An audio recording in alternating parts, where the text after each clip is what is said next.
Avant de plonger dans le vif du sujet, un avertissement sérieux s'adresse à tous les spectateurs, la discrétion est de mise. Ce qui suit est uniquement destiné à des fins éducatives et de divertissement, et contient des éléments susceptibles d'en surprendre ou d'en perturber certains. Voici le témoignage textuel du procès fédéral très médiatisé de Sean Diddy Combs, tel que méticuleusement rapporté par Inner City Press. Ce qui avait commencé comme une journée ordinaire dans un palais de justice animé s'est rapidement transformé en quelque chose qu'aucun des participants n'aurait pu anticiper. Pendant des heures, journalistes et équipes de presse ont envahi l'extérieur, l'impatience palpable, espérant un nouveau rebondissement dans ce qui était déjà devenu l'un des procès les plus médiatisés de ces dernières années.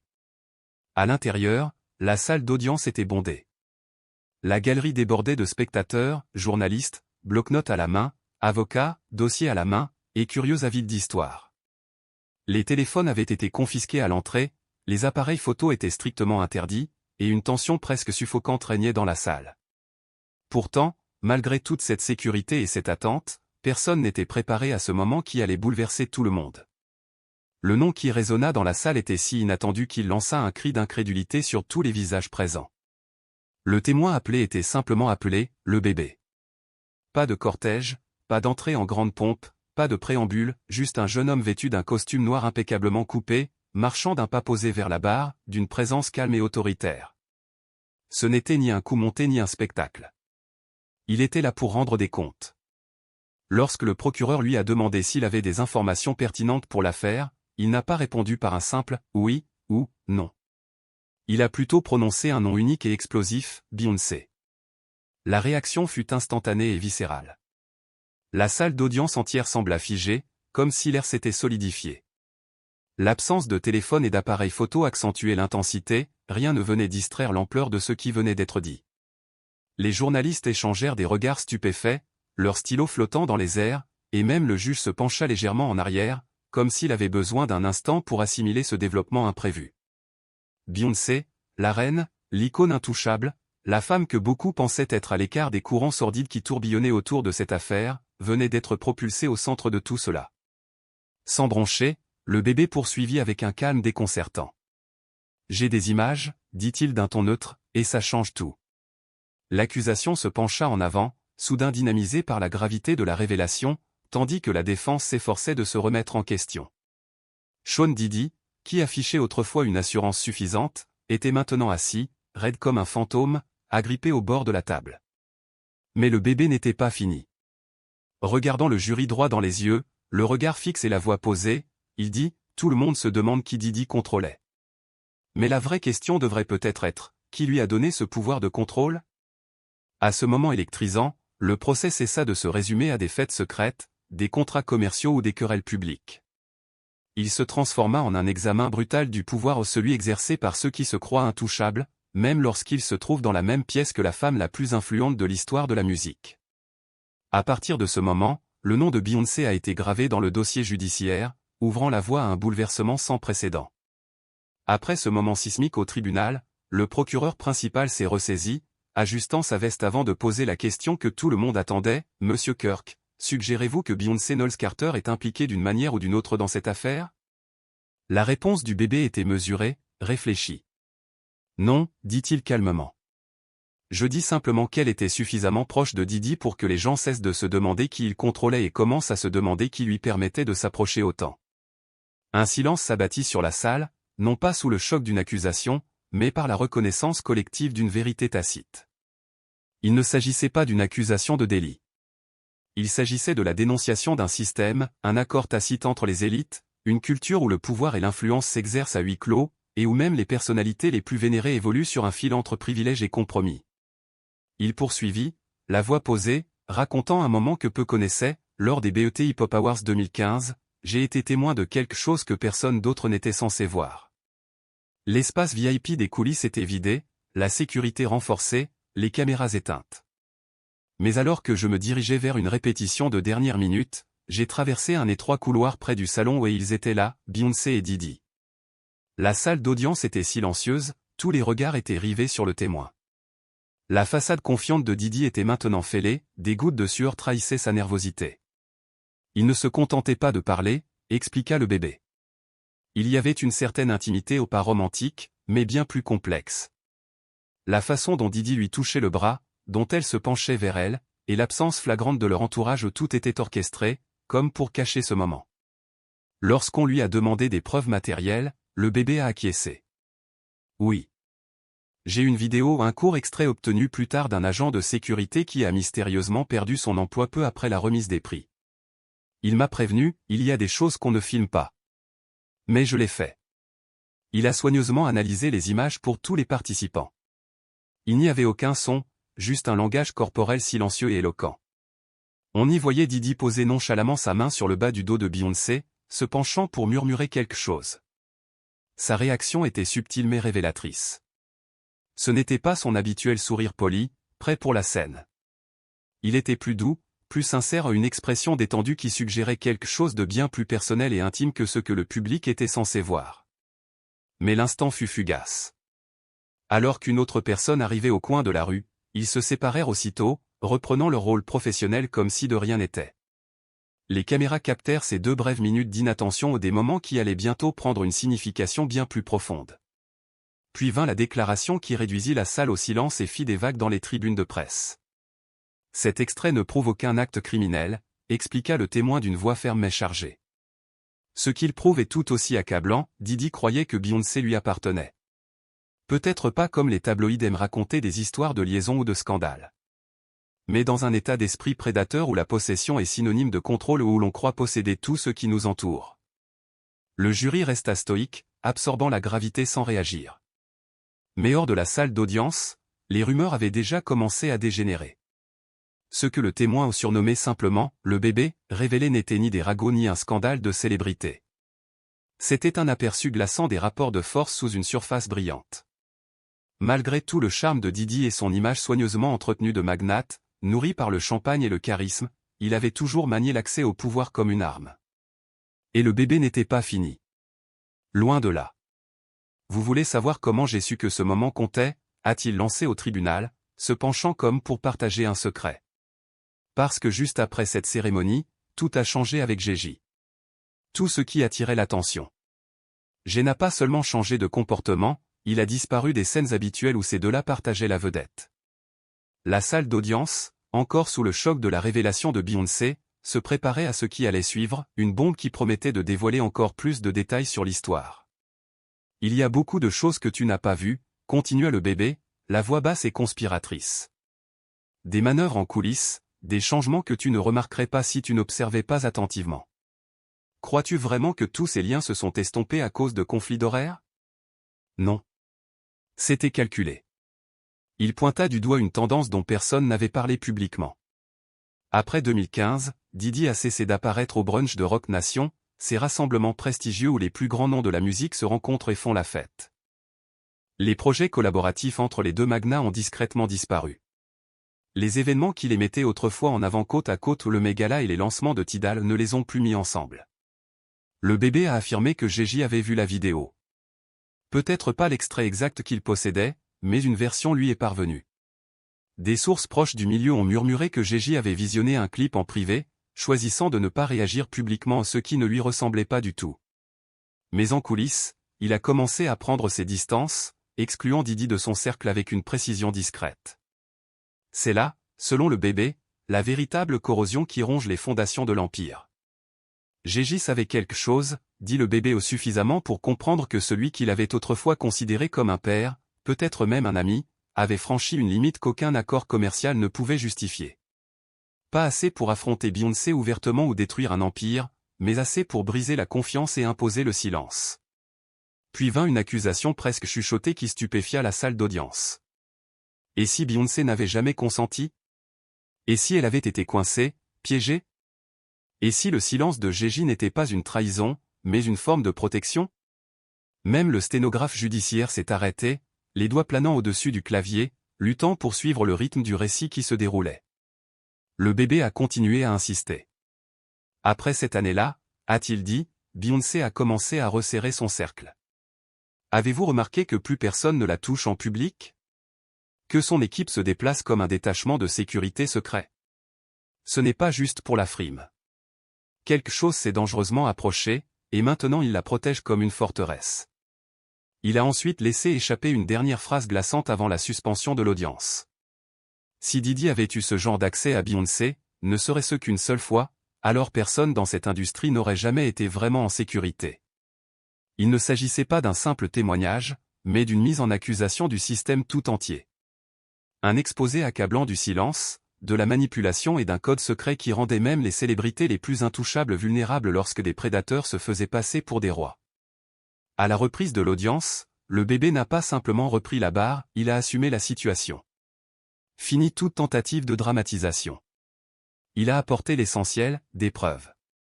Le procureur hocha la tête en signe d'approbation et demanda « Veuillez décrire le fichier multimédia en question pour le compte rendu ».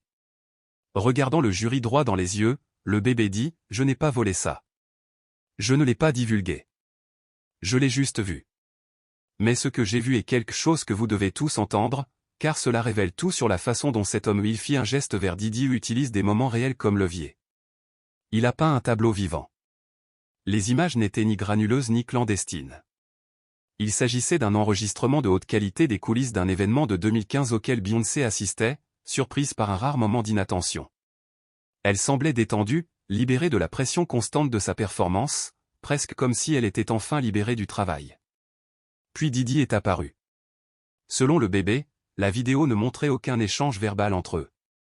Il s'agissait plutôt d'une démonstration magistrale de contrôle psychologique subtil. Didi s'approcha d'un pas posé, calme, sans précipitation ni anxiété, mais avec la confiance tranquille d'un homme qui se croyait à sa place. Sa main se posa sur la taille de Beyoncé.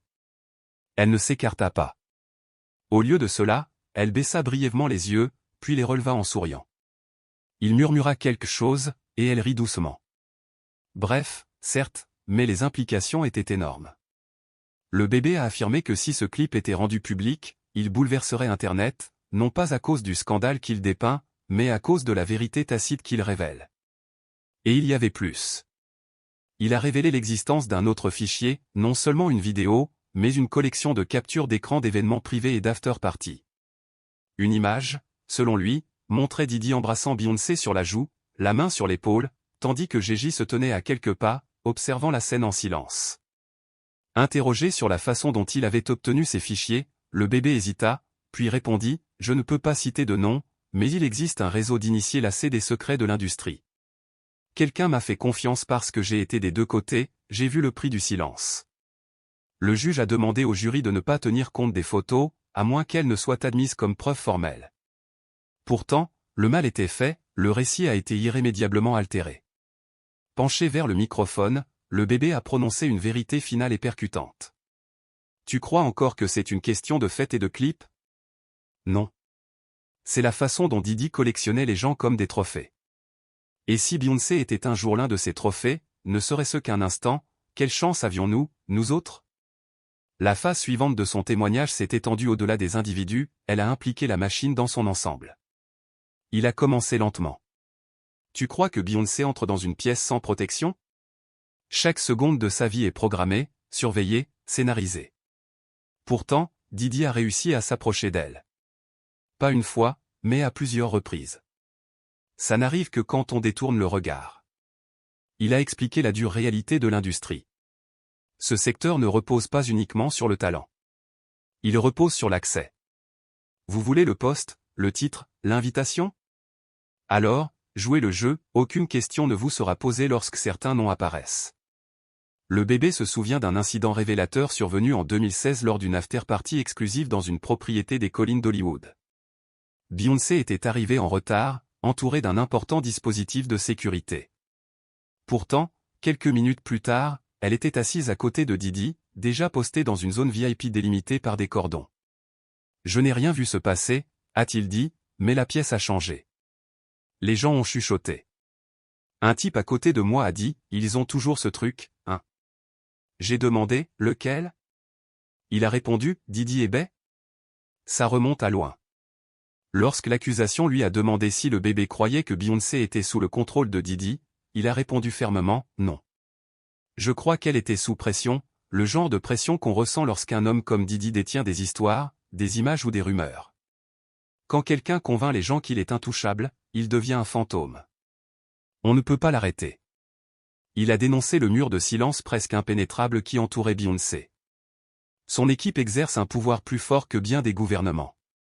Il tue les informations avant même qu'elles ne commencent. Je connais un journaliste qui a été mis sur liste noire des médias musicaux simplement pour avoir proposé un article sur les liens précoces de Beyoncé avec Diddy. Son message est resté lettre morte. Finalement, le bébé a fait la déclaration la plus accablante de toutes. Fin 2017, une réunion de presse d'urgence a été organisée pour contenir les rumeurs concernant une vidéo compromettante impliquant Diddy et Beyoncé, qui circulait dans les milieux professionnels. Je n'étais pas présent, mais quelqu'un qui y était m'a prévenu. Ces mots exacts? On n'en reparle plus. Jamais. La salle d'audience sombra dans un silence stupéfait, ponctué seulement par une inspiration collective. Tous les regards se tournèrent vers le bébé calme, posé, scrutant la galerie avec une intensité qui fit frissonner la salle. Vous pensez que le silence vous protège, commença-t-il d'une voix basse mais perçante, mais dans ce monde, le silence n'est rien d'autre qu'une laisse. Et Diddy? Il tenait plus de laisse qu'on ne pourrait l'imaginer. La tension monta à mesure que la présence indéniable de l'éléphant dans la pièce se précisait, Gigi. Le bébé expira lentement, se stabilisant avant de poursuivre. J'ai toujours respecté Jay. Je le respecte toujours. Mais si vous voulez raconter cette histoire honnêtement, vous devez parler de ce qu'il n'a pas fait. Ce qu'il n'a pas dit, ce qu'il n'a jamais fait. Il a raconté comment, après les BET Awards 2015, les relations entre Gigi et Diddy ont commencé à se dégrader. La camaraderie autrefois visible s'est évaporée du jour au lendemain. Des projets qui semblaient acquis se sont évaporés. Même l'univers soigneusement chorégraphié de Beyoncé a resserré son emprise, ses mouvements, son emploi du temps, chaque détail réglé avec une précision militaire. Il ne s'agissait plus seulement de contrôler la célébrité, il s'agissait de gérer les risques, de protéger un empire d'une menace invisible. La salle d'audience s'est penchée en avant, captivée, tandis que le bébé livrait une révélation bouleversante. Gigi était au courant pour la vidéo, a-t-il dit doucement, et ce n'était pas que des rumeurs ou des murmures. Je connais quelqu'un de son équipe numérique. Cette vidéo leur est passée entre les mains. Il a décrit comment, en 2016, le clip incriminé est apparu sur un serveur crypté contrôlé par Entertainment fixé non pas pour diffusion, mais pour confinement. La réponse a été rapide et impitoyable. En une journée, le serveur a été entièrement vidé. Mais le mal était fait, Gigi ou quelqu'un agissant en son nom l'avait vu. Puis, le bébé a décortiqué une autre facette de l'histoire, la signification de l'album emblématique Lemonade de Beyoncé. Vous pensez que ça ne parle que d'infidélité? Peut-être que c'est un peu le cas. Mais des sources proches du dossier affirment qu'il y a un dialogue codé entre Jay et Beyoncé dans ses chansons. Un avertissement. Une prise de conscience. Au cœur de tout ça? Un homme qui pensait pouvoir toucher à tout sans conséquence. Il a conclu son témoignage par une observation glaçante. Jay n'a jamais affronté Diddy, non pas par peur, mais parce qu'il ne le pouvait pas. Son empire reposait sur le silence, et ce silence était désormais son seul rempart. Cette affaire, insistait-il, ne concernait pas seulement les actes de Diddy, mais aussi ce que l'industrie lui avait permis de faire, sans contrôle ni contestation. Ce faisant, le bébé a clos le témoignage de la journée, mais a involontairement ouvert la voie à un déluge de manipulation. Le jury, le public et le monde entier se sont retrouvés confrontés à l'ampleur du réseau de manipulation. Alors que l'ombre des images présumées planait sur la salle d'audience, ses répercussions se sont propagées bien au-delà. Le blackout médiatique de longue date a été brisé, mais ce qui a suivi n'a pas été une frénésie sensationnaliste, mais une véritable panique. Non pas de la part de Diddy, déjà englué dans le scandale, mais de la part du cercle intime de Beyoncé. Son équipe, connue pour sa précision chirurgicale et sa discipline inébranlable, s'est soudainement retrouvée débordée. À huis clos, les stratèges en relations publiques ont organisé des appels d'urgence tard dans la nuit. Les lignes téléphoniques de Roc Nation, Parkwood Entertainment et de plusieurs équipes juridiques étaient constamment bourdonnantes. Les questions chuchotées se sont rapidement transformées en alarmes. Que contenait exactement cette vidéo? À quel point était-elle préjudiciable? Beyoncé était-elle une victime ou une participante consentante? La vidéo est restée invisible à tous ceux qui se trouvaient hors de la salle d'audience. Pourtant, la description verbale du bébé a suffi à déclencher l'alarme dans tous les bureaux de luxe, de Beverly Hills à Manhattan. Ce n'était pas seulement l'idée que Beyoncé partage un moment avec Diddy. C'était la façon dont le bébé le décrivait, familier, intime, possessif, loin de tout romantisme ou scandale. Cette nuance était plus dangereuse qu'un baiser fugace ou un flirt chuchoté. Car si Didi croyait avoir une certaine influence sur Beyoncé eux-mêmes émotionnellement, alors chaque décision qu'elle prenait durant cette période, de ses tournées et de ses accords commerciaux à ses collaborations artistiques, devenait soudainement suspecte. Des articles spéculatifs ont commencé à circuler où certains voilés, prudents, citant des initiés anonymes, d'autres choisissant le silence, craignant de couper les ponts. Pourtant, en privé, les dirigeants de l'industrie murmuraient ce que personne n'osait dire à voix haute: si Beyoncé pouvait être impliquée, alors personne n'était à l'abri. Pendant ce temps, Gigi gardait le silence public, mais des fuites au sein du camp Carter dressaient un tableau plus sombre. L'inimaginable vérité faisait surface. Pendant des années, G avait maintenu une trêve précaire, non seulement avec Didi, mais aussi avec les réalités enfouies sous la surface. Pour protéger son empire, protéger sa famille et tenir bon. Mais maintenant, ce mur de silence se fissurait. Ce qui a le plus choqué le tribunal, ce n'était pas seulement l'existence de la vidéo, mais aussi la façon dont le bébé s'en est emparé. Contre-interrogé avec rigueur, il a maintenu sa position. « Je ne l'ai pas volée », a-t-il déclaré sans détour. « Elle m'a été remise par quelqu'un de l'intérieur. » Il a révélé un lanceur d'alerte à un ancien employé au placé de Bad Boy, éloigné de l'entourage de Didi, qui lui avait envoyé un petit disque dur anonyme. Ils appelaient ça un dépôt de vérité, a expliqué le bébé. Le disque contenait des images privées, des clips de caméras de sécurité, des enregistrements en coulisses, des vidéos de fêtes, des moments qui n'étaient jamais destinés à être rendus publics. La source est restée anonyme, mais leur peur était palpable. Ils ne cherchaient ni la gloire ni la vengeance, ils aspiraient seulement à la vérité. Les images étaient une mosaïque de micro-moments, Didi frôlant Beyoncé lors d'une after-party, s'attardant un peu trop, un mot murmuré lors d'un événement sur un yacht, un contact à la taille dans les coulisses des BET Awards. Ni explosif pris individuellement, ni à la une des journaux, ils racontaient ensemble une histoire loin d'être scénarisée, loin d'être innocente. Les analystes juridiques ont noté la stratégie de la défense, plutôt que de nier catégoriquement les images, ils se sont attachés à discréditer le bébé lui-même. C'est un rappeur, a ironisé un avocat. Il invente des histoires pour attirer l'attention. Mais les dommages étaient irréversibles. Le jury en avait assez entendu, et même sans la diffusion des images, leur poids pesait lourd dans la salle. Le silence de Beyoncé devint assourdissant. L'équipe juridique de Didi refusa tout commentaire. Les réseaux sociaux de Gigi disparurent dans l'obscurité. Il ne s'agissait pas seulement de ce qui était enregistré sur bande, mais aussi du mécanisme invisible conçu pour le garder caché. À la fin de la semaine, l'affaire a dégénéré. DaBaby nomme Beyoncé dans le scandale Didi, a fait le tour du monde. Les présentateurs de journaux télévisés ont buté sur des avertissements. Twitter s'est enflammé. Pour la première fois, l'équipe de Beyoncé a publié une déclaration soigneusement formulée: Beyoncé Knowles Carter n'a jamais fait l'objet d'une enquête criminelle. Nous ne cautionnerons pas les spéculations irresponsables des tribunaux. Mais le mal était fait. Les communautés de fans se sont fracturées, certains ont pris sa défense, accusant la jeune femme de rechercher l'influence, d'autres ont commencé à tout remettre en question, ses relations passées, son silence lors des moments clés, le symbolisme énigmatique de Lemonade. Était-ce une souffrance personnelle ou une tentative de dissimulation? Dans la salle d'audience, le bébé a lancé un dernier avertissement inquiétant avant de se retirer. Si vous pensez que c'est fini pour moi, vous n'êtes pas attentif. Je ne suis que le premier domino. Des assignations à comparaître seraient en route pour les producteurs, les danseurs, le personnel de sécurité et même les stylistes. Des gens qui ont vu mais sont restés silencieux. Ce qui a commencé comme un simple clip s'est transformé en quelque chose de bien plus grand, une preuve, un levier, un élément suffisamment puissant pour fracturer l'un des empires de célébrités les plus étroitement contrôlés de l'histoire. À la fin de l'audience, les journalistes se sont empressés de mettre à jour leurs titres.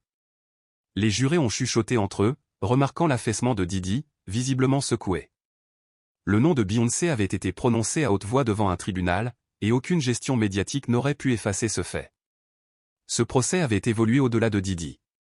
Il s'agissait désormais d'influence, de loyauté et des failles cachées sous la surface scintillante de la célébrité.